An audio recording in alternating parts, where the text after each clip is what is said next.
Les lumières de New York se reflètent souvent sur les façades des plus grands théâtres du monde, mais aucun événement récent n'a suscité autant de murmures, de spéculations et d'excitation que le rassemblement secret qui s'est tenu au cœur de la métropole. Le Madison Square Garden, cette arène mythique habituée aux exploits sportifs et aux concerts légendaires, est devenu le théâtre d'une célébration d'une ampleur sans précédent, unissant deux univers qui fascinent l'opinion publique depuis de longs mois. Lorsque le monde de la musique contemporaine et celui du sport de haut niveau se rencontrent, les projecteurs braqués sur eux transforment le moindre geste en un phénomène mondial. L'atmosphère de la ville était électrique, chargée de cette tension particulière qui précède les grandes annonces et les moments historiques de la culture populaire. Des rumeurs couraient depuis des semaines, alimentées par des préparatifs discrets et des mesures de sécurité exceptionnelles autour de l'un des couples les plus médiatisés de notre époque. Les observateurs les plus attentifs avaient remarqué des mouvements inhabituels, des cortèges de voitures aux vitres teintées et une effervescence singulière parmi les cercles les plus exclusifs de l'industrie du divertissement. C'était le prélude à une soirée qui allait marquer les mémoires, un moment de bascule où le temps semble s'arrêter pour laisser place à la légende. Pour ne rien manquer de ces récits fascinants et plonger au cœur des secrets les plus gardés des célébrités, pensez à vous abonner dès maintenant à notre chaîne afin de suivre pas à pas les coulisses de cet événement extraordinaire. Derrière les portes closes de cette enceinte emblématique, une liste d'invités triés sur le volet laissait présager une réunion des figures les plus influentes de notre génération. Des visages que l'on a l'habitude de voir sur les tapis rouges ou au sommet des classements mondiaux. Pourtant, au milieu de cette constellation de stars de la musique, du cinéma et du sport, un vide s'est fait sentir. Une absence d'autant plus remarquable qu'elle touchait une figure centrale. Un repère de toujours pour celle qui se trouvait au centre de toutes les attentions. L'absence d'une icône est parfois plus éloquente que la présence de centaines d'autres convives, car elle soulève des questions sur les priorités, les engagements à long terme et les liens profonds qui unissent les artistes à travers les décennies. Alors que la fête battait son plein dans la ferveur de Manhattan, à quelques centaines de kilomètres de là, dans la sérénité verdoyante du Massachusetts, une autre histoire s'écrivait. Une histoire de fidélité artistique et de traditions inébranlables. C'est lors d'un concert en plein air, sous le ciel d'été du festival de Tanglewood, qu'un homme de 78 ans a choisi de briser le silence et de révéler une confidence qui allait surprendre la foule immense venue l'écouter. Ce vétéran de la chanson américaine, dont la voix a bercé plusieurs générations, a partagé avec son public un dilemme que peu de gens auraient imaginé, mettant en lumière le conflit secret entre un hommage personnel et un devoir professionnel ancré dans plus d'un demi-siècle d'histoire. L'annonce a résonné d'une manière toute particulière dans l'amphithéâtre, créant un pont invisible entre la grand-messe mondaine de New York et la célébration musicale plus intimiste, mais tout aussi prestigieuse de Lennox. Le public a instantanément compris que derrière les accords de guitare et les mélodies familières se jouait un arbitrage intime entre le faste d'une union historique et le respect d'une promesse faite à un public fidèle depuis l'année 1974. Cette révélation soudaine a jeté une lumière nouvelle sur les relations complexes qui unissent les légendes d'hier aux superstars d'aujourd'hui, révélant des liens de filiation artistique qui dépassent de loin le cadre des cérémonies officielles et des apparitions publiques. L'émotion était palpable lorsque l'artiste a évoqué cette invitation déclinée avec regret, mais avec une fermeté qui force le respect, témoignant d'une éthique de travail et d'un dévouement à son art que le temps ne semble pas avoir altéré. Pendant ce temps, à New York, la cérémonie suivait son cours, ignorant encore que les confidences faites sur une scène du Massachusetts allaient devenir le sujet de toutes les discussions le lendemain matin. L'intrigue ne faisait que commencer, car cette absence notable n'était que la première d'une série de rendez-vous manqués et de choix professionnels audacieux qui allaient entourer cette journée si particulière. Les coulisses de cette union commençaient à se dévoiler, révélant que même pour le couple le plus puissant du divertissement américain, le temps et les engagements des uns et des autres restent des variables impossibles à totalement maîtriser. Le contraste était saisissant entre le faste urbain du Madison Square Garden et la tradition champêtre de Tanglewood, deux Amériques qui se croisent, se saluent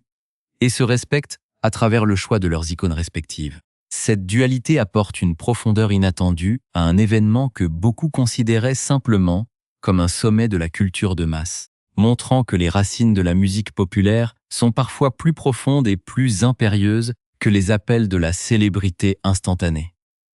Alors que les premières images de la soirée commençaient à filtrer, les discussions se concentraient déjà sur la signification de ces chassés-croisés artistiques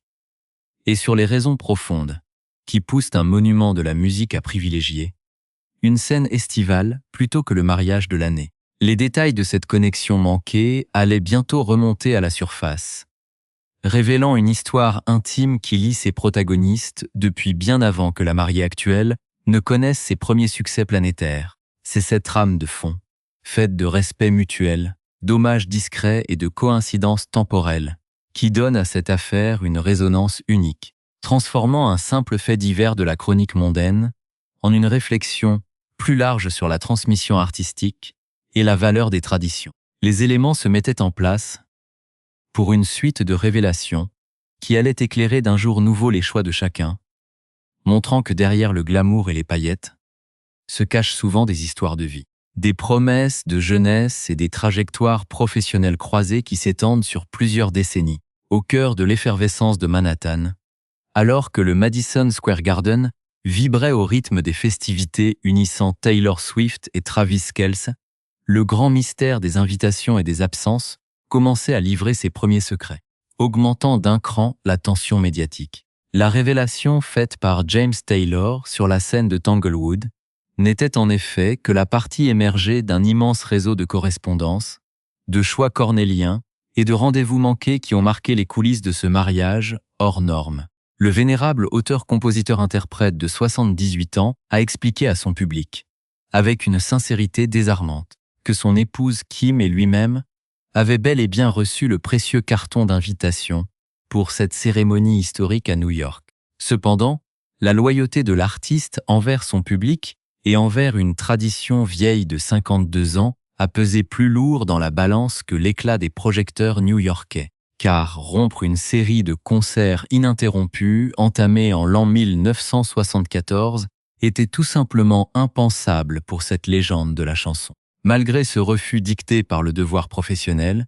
l'interprète de Fire and Rain a tenu à adresser publiquement ses vœux les plus sincères de bonheur et de navigation tranquille aux nouveaux mariés. Un geste d'élégance qui souligne la noblesse de son caractère et la profondeur de son estime pour la jeune mariée. Cette absence volontaire et hautement symbolique a immédiatement captivé les médias, qui ont tenté d'obtenir des réactions officielles de la part des représentants des deux artistes. Mais le silence radio initial n'a fait qu'accentuer la curiosité du public face à ce croisement manqué entre deux époques de la musique populaire. Pendant que James Taylor célébrait le jour de l'indépendance, sous la structure emblématique du Koussevitzky Music Shed, face à une foule conquise et sous un feu d'artifice spectaculaire, une autre personnalité de premier plan révélait à son tour les dessous d'un autre désistement tout aussi surprenant. Ryan Seacrest, le célèbre animateur de télévision et producteur de 51 ans, a choisi les ondes de son émission de radio matinale pour confesser qu'il faisait lui aussi partie des grands absents de la soirée, bien que sa situation ait été radicalement différente de celle du légendaire chanteur de folk. Contrairement à James Taylor qui avait décliné l'invitation dès le départ avec courtoisie, l'animateur star avait initialement répondu par l'affirmative, confirmant sa présence à 2 reprises auprès du couple avant de se retrouver piégé par un conflit d'agenda majeur de dernière minute. Ce revirement de situation a provoqué une vive réaction de la part de ses co-animateurs, qui n'ont pas hésité à lui reprocher en direct d'avoir gâché une invitation extrêmement convoitée pour ce qui s'annonçait comme l'événement social le plus exclusif de la décennie. Pour se défendre face à ces accusations de désinvolture, Ryan Seacrest a expliqué en détail la complexité de son emploi du temps, affirmant qu'il avait calculé les minutes avec une précision chirurgicale dans l'espoir fou de pouvoir concilier ses obligations professionnelles et sa présence à la cérémonie. Le sort en a pourtant décidé autrement lorsque la compagnie Disney l'a engagé pour animer une émission spéciale d'une importance capitale à l'occasion des célébrations du 4 juillet. Un engagement télévisuel majeur qui exigeait sa présence physique, sur une scène de Nashville, dans le Tennessee. Se retrouver dans l'impossibilité d'honorer sa promesse envers ses amis, alors que la cérémonie de mariage se déroulait l'après-midi même à New York, a plongé l'animateur dans un profond dilemme, l'obligeant à faire un choix déchirant entre sa carrière à la télévision et sa vie sociale au sommet du star system.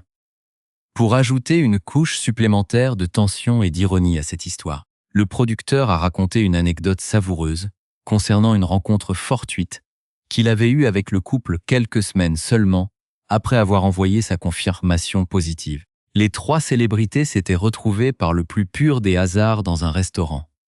s'installant dans des cabines adjacentes, ce qui avait permis à Ryan Seacrest de rencontrer le joueur de football américain, Travis Kelce, pour la toute première fois de sa vie. Au cours de ce dîner improvisé, la conversation s'était naturellement orientée vers ce qu'ils appelaient discrètement entre eux l'événement, sans jamais prononcer le mot mariage à haute voix, afin de préserver la confidentialité absolue entourant les préparatifs de cette union. La mariée s'était alors montrée particulièrement enthousiaste, confiant à son ami de longue date que la fête allait être absolument incroyable, extrêmement amusante, et qu'elle se prolongerait très tard dans la nuit new-yorkaise, renforçant ainsi l'excitation de l'animateur qui lui avait répondu qu'il trépignait d'impatience. Devoir annuler sa venue après un tel moment de complicité et de partage intime a été une pilule difficile à avaler pour la star de la télévision, qui a tenté de se racheter en adressant une dédicace chaleureuse et un salut public aux mariés depuis la scène de son concert à Nashville. Les révélations de Ryan Seacrest ne s'arrête pas là, puisqu'il a également levé le voile sur les discussions préalables concernant le déroulement de la cérémonie, rappelant qu'il avait lui-même proposé ses services pour officier le mariage lors d'une interview radiophonique exclusive quelques mois auparavant, ayant récemment suivi une formation officielle en ligne pour obtenir le droit de célébrer des unions.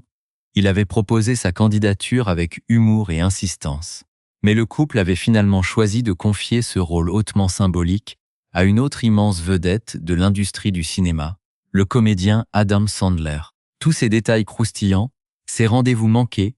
et ces ajustements de dernière minute mettent en lumière la pression monumentale et la logistique insensée qui entourent la vie de ces icônes modernes, dont les moindres faits et gestes sont scrutés par le monde entier. L'atmosphère à New York était donc chargée d'une tension dramatique unique, où chaque absence racontait une histoire de dévouement,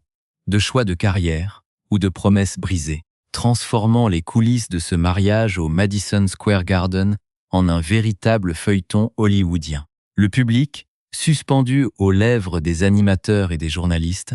découvrait peu à peu que derrière le rideau de paillettes se jouaient des arbitrages humains d'une grande complexité, où le sens du devoir professionnel l'emportait parfois sur les privilèges de la célébrité. Pour comprendre toute la portée de ces chassés-croisés et mesurer à quel point l'absence de James Taylor revêtait une importance presque mystique pour les mariés, il faut plonger dans les racines mêmes de l'histoire familiale et artistique de la célèbre chanteuse. Le lien qui unit la pop star à l'icône de la musique folk américaine est loin d'être une simple coïncidence de l'industrie du divertissement,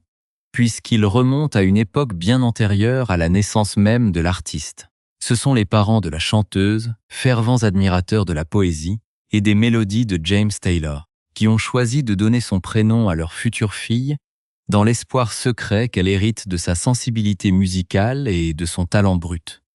pour raconter des histoires à travers des chansons. Cette filiation spirituelle et nominative est restée un secret de famille bien gardé jusqu'à ce que la jeune fille, devenue une adolescente talentueuse armée de sa seule guitare acoustique, ne croise enfin le chefin de son idole lors d'un concert caritatif organisé à New York pour soutenir une fondation d'aide aux mères adolescentes. James Taylor s'est souvenu avec une vive émotion de cette première rencontre survenue il y a environ 15 ans, décrivant une jeune fille d'une grande simplicité qui s'était approchée de lui pour lui avouer timidement l'origine de son prénom et l'influence considérable que ses disques avaient eue sur sa propre éducation musicale. De son côté, la mariée du Madison Square Garden a souvent raconté une autre anecdote particulièrement touchante concernant la découverte de cette origine. Se rappelant un après-midi de son enfance où elle était rentrée de l'école, en fredonnant inlassablement les paroles de la célèbre chanson Fire and Rain qu'elle venait d'apprendre dans sa classe de chorale. C'est en entendant sa fille chanter ces mots, avec autant de passion que sa mère lui avait révélé, pour la toute première fois, qu'elle n'avait pas été nommée ainsi par hasard, mais bien en hommage direct à l'homme qui avait composé cette mélodie immortelle. Les Fils du Destin s'étaient une première fois rejoints de manière spectaculaire en l'an 2011, lorsque la jeune chanteuse, alors en pleine ascension mondiale, s'était produite sur la scène même du Madison Square Garden et avait réservé une surprise historique à son public, en faisant monter sur scène James Taylor lui-même, pour interpréter ce morceau en duo, scellant ainsi leur respect mutuel devant des milliers de spectateurs en larmes. 25 ans plus tard, choisir cette même arène du Madison Square Garden pour y célébrer son mariage avec le champion de football américain, Travis Kelce, était un choix hautement symbolique, une manière de boucler la boucle de sa vie artistique et personnelle, dans le lieu même où elle avait partagé la scène avec son parrain de prénom. On comprend dès lors pourquoi l'invitation envoyée à James Taylor n'était pas une simple formalité mondaine, mais un appel du cœur destiné à honorer une histoire commune faite de transmission, de respect des traditions et d'admiration intergénérationnelle. La décision du vieux chanteur de privilégier ses concerts de Tanglewood montre à quel point l'éthique artistique et la fidélité au public populaire restent les valeurs cardinales des véritables légendes, des principes que la mariée partage entièrement, et qui expliquent sans doute la bienveillance de sa réaction face à ce désistement historique. En choisissant d'unir leur destin à la veille de la fête nationale du 4 juillet, la chanteuse et le joueur des Chiefs de Kansas City, tous deux âgés de 36 ans, et au sommet absolu de leur carrière respective, ont écrit un nouveau chapitre de la culture populaire américaine. Le parcours de Travis Kelce, athlète d'exception devenu une figure incontournable des médias, grâce à son charisme et son accessibilité, complète idéalement la trajectoire de son épouse, créant une synergie unique qui captive les foules bien au-delà des frontières de la musique et du sport. Les confidences de Ryan Seacrest concernant l'excitation de la mariée et les préparatifs menés dans le secret le plus absolu rappellent que derrière l'immense machine médiatique se cachent deux êtres humains désireux de célébrer leur amour entourés de leurs proches et de leurs mentors, même si les impératifs du métier obligent parfois certains d'entre eux à rester à distance.